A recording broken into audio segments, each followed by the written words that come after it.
드디어 SL 과목으로 넘어가 볼게요. 제가 SL 과목으로는 영어, 한국어, 심리를 했습니다. 언어 과목에 대해서 먼저 말씀을 드릴게요. 첫 번째 팁은 어디서나 당연히 들으시는 팁이겠지만 많이 읽고 많이 써보세요.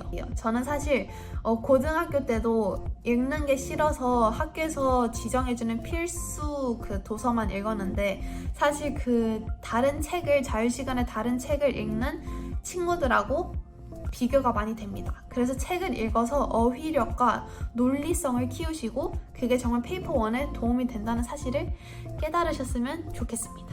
그리고 두 번째 팁은 사실 언어 과목은 꼼꼼한 성격이 가장 이득이 되는 과목이라고 할 수 있어요. 수업 전에 자기 노트 정리를 완벽하게 하신 다음에 수업 시간에 딱 가서 선생님께서 하시는 말씀을 전부 다 받아 적으세요. 노트북 쓸 수 있잖아요. 그때 모든 거를 다 필기하셨으면 좋겠어요. 정말 하나하나 다 필기하시고 선생님께서 되게 중요하게 말씀하시는 거는 다 형광펜으로 칠해 놓으세요. 다음으로 나온 팁들은 영어 과목 위주로 말씀드릴 건데요. 그 이유가 한국어보다는 제가 영어를 더 잘해서 영어 과목에 대해서 말씀드릴 거고 사실 이 모든 팁들이 한국어에도 해당이 되니까 참고하시면 좋을 것 같아요. 첫 번째 팁, Spark Notes and Lit Charts 모두 다 아시죠? 인터넷에 치시면 정말 모두가 애용하는 그런 리소스인데 거기에 나오는 그 summary 있잖아요. 그걸 잘 사용하셨으면 좋겠어요. 그걸 본다고 해서 나쁜 게 아니에요. 근데 물론 그걸 보고 와, 책 다 읽었다 이러시면 안 되지만 만약에 책을 읽는데 어려움이 있으신 분들은 어떠한 historical context, 이 책이 대충 무슨 내용인지를 알고 책을 읽으시면 더 수월하게 읽으실 수 있다는 건 사실이니까 꼭 참고하셨으면 좋겠고요. 두 번째 팁, 꼼꼼한 필기 습관 기르기.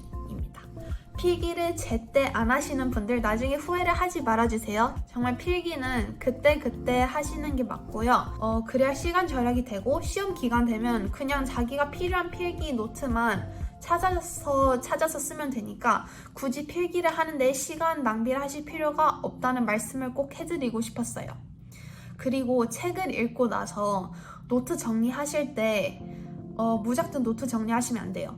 무조건 characterization, motif, setting, 그리고 context 그 별로 정리를 해주시거나 아니면 중요하게 생각되시는 quote 읽다 보시면 이거 되게 임팩트 있다 이런 quote가 있을 거예요. 그런 quote들을 다 적어서 깊게 분석해 보시고 paper 1 연습한다고 생각하시면서 그 quote 안에 literary device 같은 걸 다 찾으시면서 분석하는 연습도 해보시면 더 좋아요. 세 번째 팁, 이거는 사실 학생들이 제일 어렵다고 호소하는 건데요. 사실 그 셰익스피어 플레이 아시죠? 네, 셰익스피어 플레이 저도 사실 많이 힘들었는데 이 팁을 말씀드릴 때는 사실 그 구글에다가 만약에 예를 들어서 Shakespeare's Othello, Modern English PDF 이런 식으로 치면은 요즘 저희가 사용하는 일상 영어로 번역이 된 버전이 나와요. 그렇게 되면 원래 셰익스피어의 원본하고 번역된 거를 같이 비교해서 읽으시면 더 이해가 쉬우니까 꼭 참고해 주셨으면 좋겠어요. 그리고 이제 페이퍼 1을 하면서 필요한 테크니컬한 비법들을 가르쳐 드릴게요. 여러분 literary device 아시죠? 보통 literary device 하면 simile, metaphor 이렇게 바로바로 나오는데 그것만 안다고 해서 페이퍼 1 7을 맞을 수 없어요. visual features, cinematic techniques 이런 것도 다 아셔야 돼요. 그래서 angle shot, salience, olfactory imagery, hyperforce, satire 이런 것처럼 사실 듣기 좀 어려운 그런 생소한 것들도 페이퍼 1에서 분석할 수 있는 일들이 되게 많기 때문에 그런 걸 다 넓은 스펙트럼의 디바이스를 아시는 게 제일 중요하고요.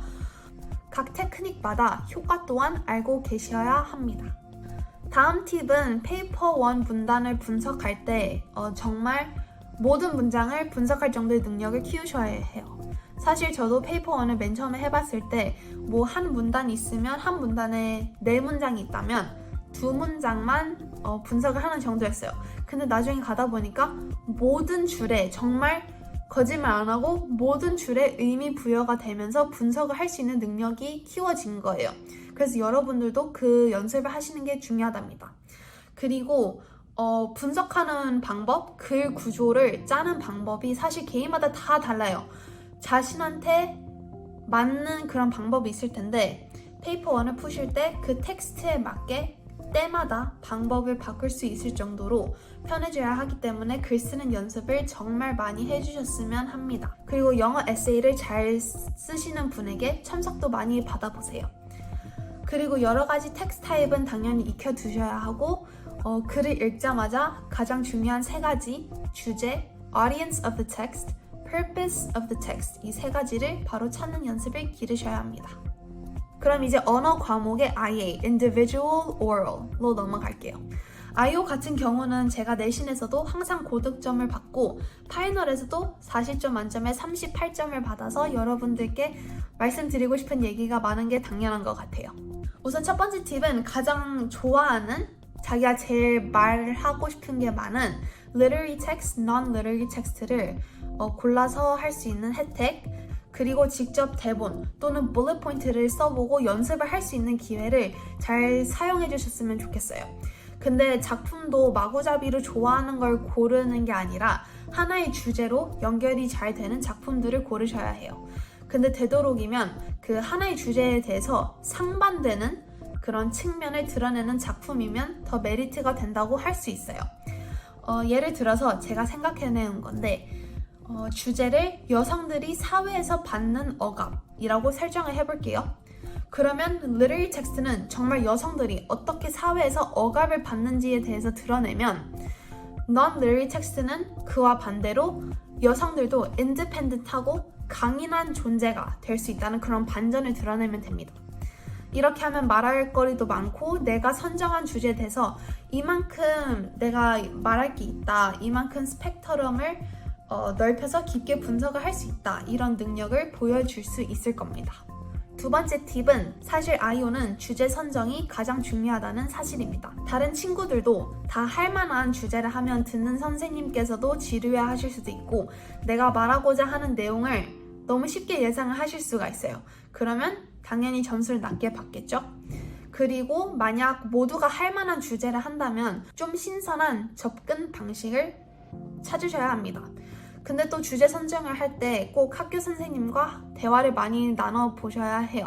분명 수업 시간에 선생님께서 중요시 여기는 키워드나 주제가 있을 텐데 그걸 노트 정리하셨다가 선생님과 다시 대화를 해보시면 되게 긍정적으로 봐주실 거예요. 흥미로운 주제다 이렇게 봐주실 거예요. 그러니까 절대 제발 수업 시간에 졸지 마시고 귀를 쫑긋하시고 수업 내용을 들으셔야 해요. IBO에서 파이널 점수를 매기는 거지만 주제 선정 정도는 학교 선생님과 제대로 대화를 해보시고 진행하시는 게 맞습니다. 이제 세 번째 팁이에요.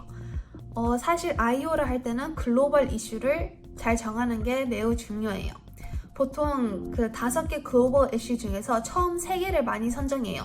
Culture, Identity and Community, Beliefs, Values and Education, Politics, Power and Justice.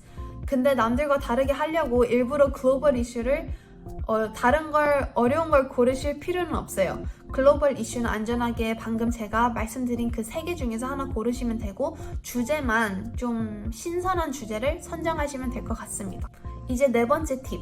제가 정말 강조하고 싶은 팁입니다. 바로 State what you're about to say. 우선 IO를 하는 준비 과정에 있어서 대본을 글로 작성하지만 결과적으로는 말로 이렇게 발표를 하는 시험이잖아요.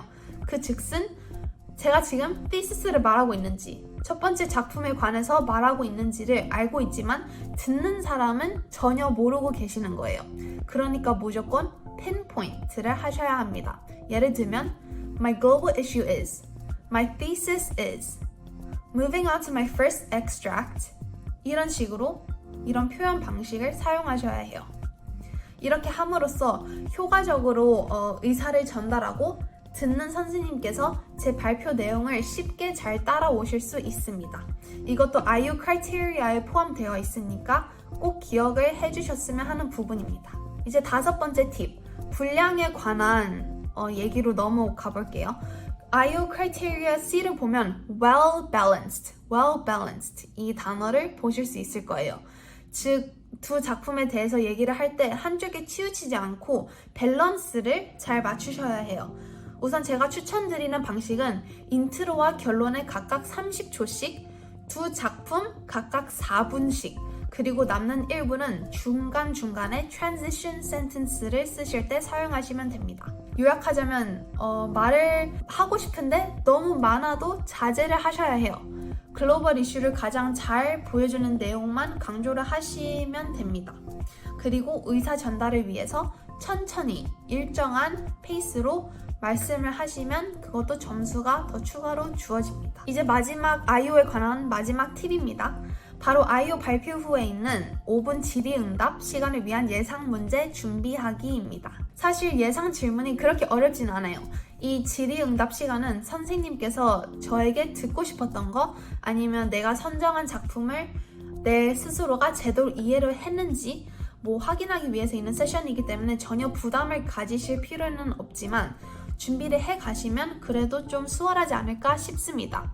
예를 들어서 내가 왜 이 두 작품을 선정을 했는지, 아니면 작품 안에서도 왜 굳이 이 extract를 선정했는지, 아니면 내가 선정한 글로벌 이슈에 대해서 더 말하고 싶은 게 있는지 예상 질문에 대한 답변을 미리 준비해 가시면 좀 긴장을 하지 않고 답을 잘 하실 수 있을 거라고 믿습니다. 이제 드디어 SL 과목 중 마지막인 심리로 넘어가겠습니다.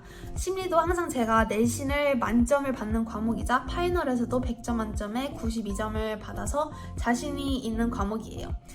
심리는 사실 7을 받기 어렵다고 많이 알려진 과목이라 많은 분들이 기피하시는데 사실 심리는 제가 화학처럼 정말 추천드리고 싶은 과목이에요.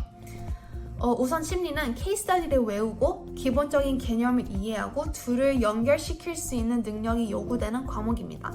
그래서 논리적인 사고도 필요하고 외우는 능력도 필요하고 글 쓰는 능력도 당연히 필요해요. 이렇게 들었을 때는 되게 무섭고 너무 많아요 막 이럴 수 있는데 막상 해보시면 되게 즐겁게 공부할 수 있는 과목인 것 같아요. 케이스 스터디도 몇 가지 용어만 빼면 되게 쉽게 외울 수 있어서 별로 어렵지 않고, 그리고 개념도 정말 기본적인 상식만 요구되기 때문에 부담을 가지실 필요가 없습니다. 그리고 IA를 하는 것도 되게 재밌어요. 근데 정말 고득점을 받고 싶으신 분들을 위한 팁을 알려드릴게요. 우선 첫 번째 팁, 모든 에세이 프롬프트에 대한 에세이를 쓰시고 외우세요. 프롬프트가 정말 많아요. 정말 수도 없이 많아요. 그 Biological, Cognitive, Social, Cultural, Paper 1은 이렇게 3개의 큰 단원 안에 여러 가지 소단원이 있습니다. 그리고 그 소단원마다 각각 시험 문제가 한 3개씩 여러 개 있어요. 그럼 그 시험 문제에 대해서 자기 에세이 리스폰스를 작성하시면 됩니다. 어떤 분들은 너무 시간 낭비다, 아니면 그냥 bullet 포인트로 그런 형식으로 쓰면 안 되냐 이런 말씀을 하시는 분도 있는데 그거는 당연히 여러분의 선택이에요. 하지만 저는 정말 모든 소단원에 대해서 나올 수 있는 모든 exam style question에 대해서 에세이를 썼어요. 그리고 bullet 포인트로 쓰는 것보다는 완성된 문장으로 써야지 제 머릿속에서도 이해가 되고 어휘력도 느는 것 같은 느낌을 받았어요. 그리고 심리는 글을 계속 쓰면 쓸수록 빨리 이해가 되고 저절로 외워지는 과목이기 때문에 모든 에세이 프롬프트에 대해서 에세이를 쓰는 방법을 추천드립니다. 그리고 두 번째 팁, 자신이 쓴 에세이를 학교 심리 선생님께 첨삭을 부탁드리세요. 이것도 물론 제 경험을 바탕으로 말씀드리는 팁입니다. 아니면 혹시 심리 수업이 온라인으로 있으신 분들은 심리 에세이를 봐주실 수 있는 분들에게 첨삭을 요청하세요. 심리 에세이는 어렵게 쓰실 필요가 전혀 없지만 논리 정연하게 잘 썼는지가 중요해서 첨삭이 중요한 과목이라고 할 수 있어요. 그리고 몇 번 첨삭 요청을 하다 보면 나중에 자기만의 에세이를 쓰는 스타일이 완성이 될 거예요. 이게 정말 신기한 경험인데 나중에 가능해질 수 있으니까, 그런 능력은 충분히 키울 수 있으니까 여러분들이 겁을 먹지 않으셨으면 좋겠어요. 그리고 다음 세 번째 팁은 에세이를 쓰실 때마다 계속해서 why, 왜 이런 질문을 많이 해주세요. 어떤 개념을 단순히 무엇은 뭐뭐하다, 결과가 이렇다. 이런 형식으로 쓸 게 아니고 왜냐하면 이렇기 때문이다. 이런 식으로 expand를 하셔야 해요. 그래서 한 개념, 한 문장을 2-3개로 늘려보는 연습을 하시다 보면 채점하는 선생님들께서도 이해를 쉽게 하실 수 있어요. 근데 만약에 에세이를 썼는데 선생님께서 보시고 피드백으로 why? 왜 이렇게 됐어? 왜 이런 생각을 했어? 이런 식으로 피드백을 보시면 절대 티를 못 받으세요. 그러니까 그런 피드백이 안 나올 수 있도록 선생님이 그냥 와, 잘 썼다, 이 피드백이 나와야지 칠이 가능하니까 다양한 방법을 써보시고 첨삭 요청도 많이 해보세요. 이제 마지막 4번째 팁, 심리에 관해서 마지막 팁은 시간이 걸리더라도 제대로 외우기입니다. 예를 들면 케이스 스터디를 외울 때 실험에 참여한 인원수를 정확하게 외우시고 실험 결과에 만약에 수치가 나온다. 그러면 그 수치도 정확하게 외워주셨으면 해요. 저는 한 에세이가 만약에 800자라면 그걸 외우는데 4시간 걸렸어요. 엄청나게 오랜 시간이죠. 4시간 하니까 어떤 분들은 다른 과목을 공부 못 하실 거라고 생각하실 텐데 절대 아닙니다. 어떻게든 다 공부할 수 있게 되어 있어요. 시간 계획표만 잘 짜시면 모든 과목을 공부할 수 있는데 저는 특히 심리에다가 할애한 시간이 더 많을 뿐이에요. 그래서 4시간이 걸리더라도 정말 한 줄 한 줄 정성스럽게 외우시고 입으로 내뱉으면서 외우세요. 그 한 문장도 4번 이상 입 밖으로 내뱉다 보시면 이게 입에 붙어서 잘 외워지는 방법을 터득하실 수 있을 거예요. 그리고 정말 안 외워진다. 그럼 무조건 10분 휴식을 취하세요. 아니면 아까 형광펜 공부 비법을 말씀드렸잖아요. 그것처럼 심리도 섹션별로 형광펜으로 나눠서 하다 보면 그 색깔별로 이렇게 사진을 찍는 것처럼 저절로 외워지게 되실 거예요. 그런 공부 방법도 한번 시도해 보셨으면 좋겠어요. 이제 IB 과목에 관한 거 말고 교내 활동에 대해서 얘기를 해보고 싶어요. 물론 다양한 활동들을 교내 외에서 찾아다니는 친구들도 있지만 그냥 가만히 있는 친구들도 많은데 대외 활동은 선택이 아닌 필수라고 할 수 있어요. 저 같은 경우에는 어느 학교를 가도 교과외 활동은 무조건 4개 이상 했어요. 그리고 IB를 하는 동안 그 2년의 시간 동안에도 10개 교과외 활동을 했습니다. 물론 이런 활동을 하면 당연히 좋지만 만약에 그 대외 활동으로 뭐 봉사단체 이런 활동을 못 구하신다 싶으면 걱정하지 마세요. 그냥 교내 활동에만 집중을 해주시면 됩니다. 저 같은 경우에는 고등학교에서 학생회, 동아리, choir, 모의 유엔 등에 참여했어요. 그리고 TEDx 활동의 총괄 리더, 큐레이터처럼 리더십 포지션도 많이 했고요. 그래서 다양한 활동을 함으로써 자신이 다양한 방면에서 활동을 하는 학생임을 어필할 수 있고 물론 대학 측에서도 좋게 봐주실 거예요.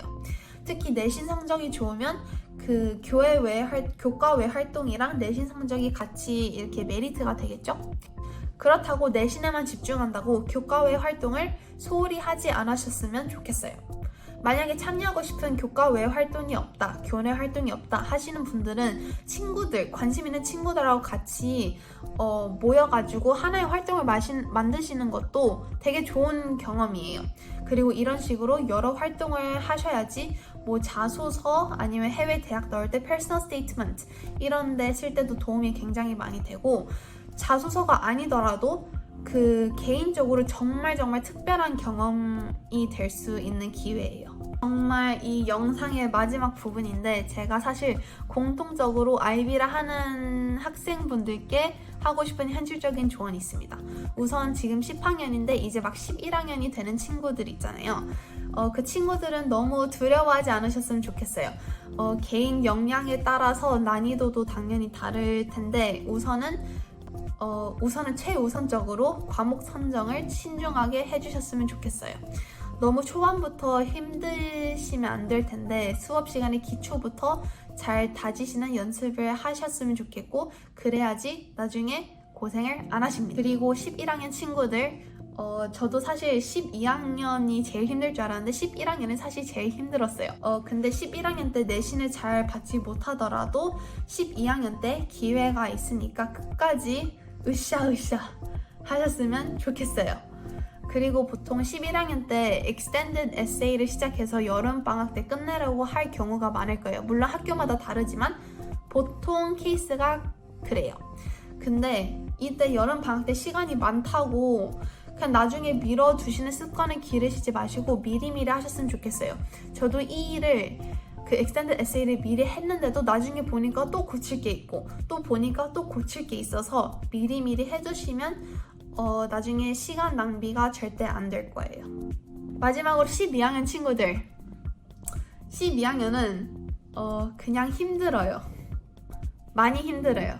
정말. 거의 매일 시험 있고 아예 완성하고 정신이 없는데 저 같은 경우도 정말 11학년 때부터 온 힘을 쏟아부었더니 번아웃이 한번 왔었어요. 물론 저 말고도 다른 제 몇몇 친구들도 그랬었는데 이 시기가 지나면 괜찮아지실 거예요. 시간 관리를 잘 하셨으면 좋겠고 무리하지 않는 선에서 공부를 열심히 하셨으면 좋겠어요.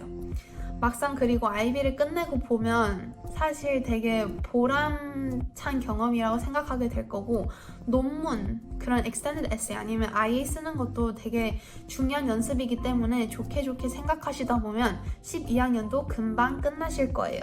그리고 파이널 시험을 보실 때 되게 부담이 많이 되실 텐데 그냥 mock exam이다 이렇게 생각하시고 보시면 편하게 보실 수 있을 거예요.